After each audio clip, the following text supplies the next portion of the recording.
అందరికీ జేబీఎం. నేను Rajesh Mahasena. Welcome to Mahasena media.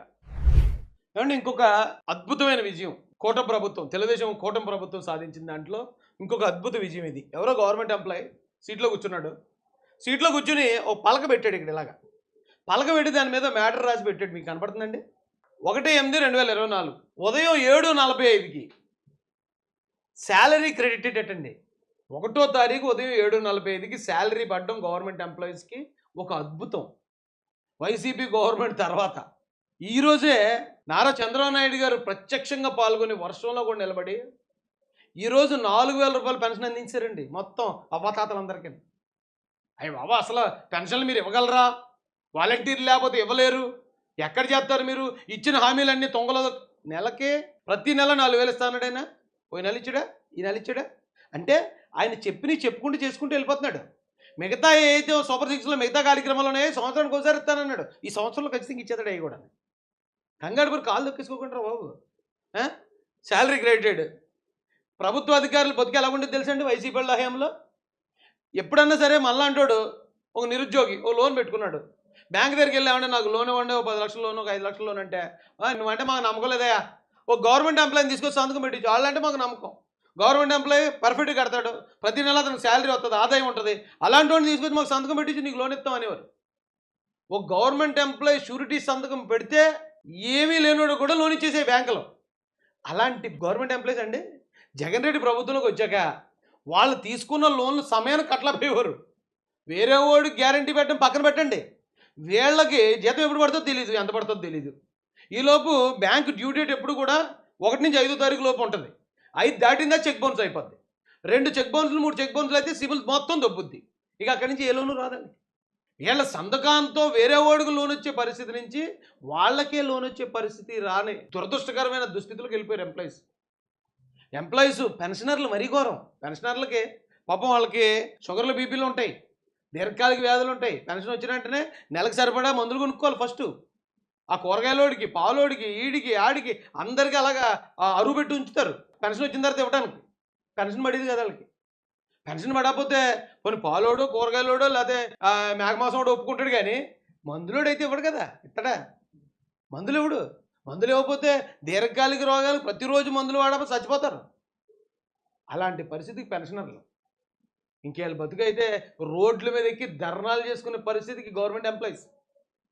ఆ స్థితి నుంచి చూడండి ఎంత గొప్పగా ఉందో నాకు ఇది చూస్తేనే. దీనికి ఏదో కానీ పాట పెట్టాడు మనోడు, మంచి పాట. ఏం పాట కానీ ఉన్నాడు, ఒకసారి చూద్దాం.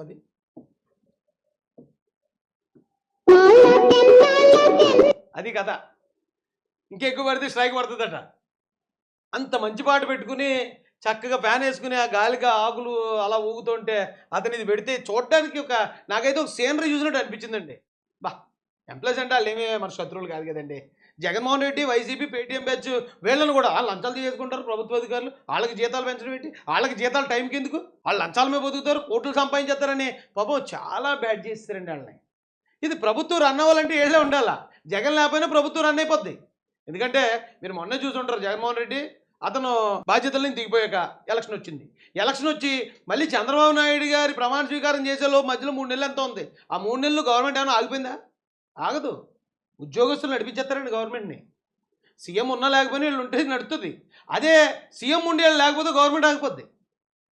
అంత దారుణంగా టీచర్స్ని కానీ ఈ గవర్నమెంట్ ఎంప్లాయీస్ని చాలా దారుణంగా ఆడుకున్నాడండి. చూడండి ఎంత పెద్ద మార్పు ఇది. ఈరోజు ఉదయమే చంద్రబాబు నాయుడు గారు మడకసిర అనుకుంటూ వెళ్ళారైనా. ఈరోజు మిమ్మల్ని అందరినీ చూస్తా ఉంటే వర్షం పడుతుంది, వర్షం పడతా ఉంది, కుర్చీలో గొడుగులేవో. చూడండి జనం ఎలా వచ్చారు. ఒక్కడ కదలకుండా కుర్చీలు తిరిగి నెత్తిమే పెట్టేసుకుని ఉన్నారు. ఎందుకంటే ఇచ్చిన మాట నిలబెట్టుకునే నాయకుడిని చూస్తే ప్రజల్లో ఆనందం వస్తుందండి. నాకు ఎందుకు మా ఇంటి పక్కన ఉన్నారు, చిన్నమ్మ అవుతారు, మా చుట్టాలే కదా, ఈ పేట మా చుట్టాలే. అక్కడ ఒక వృద్ధాప్య పెన్షన్, ఒక వికలాంగ పెన్షన్ వస్తుంది, అంటే దివ్యాంగ పెన్షన్. చంద్రబాబు నాయుడు గారు వచ్చాక దివ్యాంగ పెన్షన్ 3,000 నుంచి 6,000 చేశారు. అలాగే వృద్ధాప్య పెన్షన్ 3,000 నుంచి 4,000 చేశారు. సో ఇప్పుడు 10,000 రూపాయలు. పేదరికంలో ఉన్న కుటుంబం నెలకు 10,000 ఇస్తున్నాడు చంద్రబాబు నాయుడు గారు వచ్చి.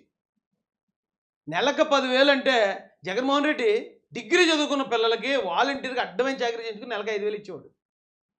కానీ ఇప్పుడు ఈ కుటుంబం ఎంత హ్యాపీ అవుతుందండి. చంద్రబాబు నాయుడు గారు నెలకు 10,000 రూపాయలు ఇంట్లో పెద్ద కొడుకులు ఇచ్చేస్తాడు జీతం అంతే వాళ్ళకి. హ్యాపీ కదా. ఆయన ఇచ్చిన ప్రతి మాట ఆయన నెరవేరుస్తాడు.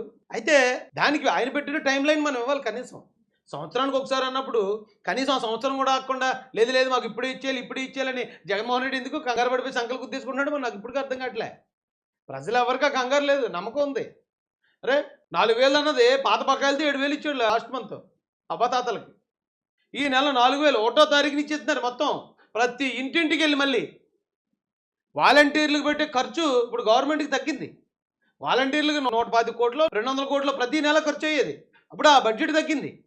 పని అంత సులువుగా చేసుకుంటూ ముందుకెళ్తున్నప్పుడు కంగారు పడక జగన్ రెడ్డి గారు, కంగారు పడి కాళ్ళు తొక్కేసుకోకండి అయ్యా.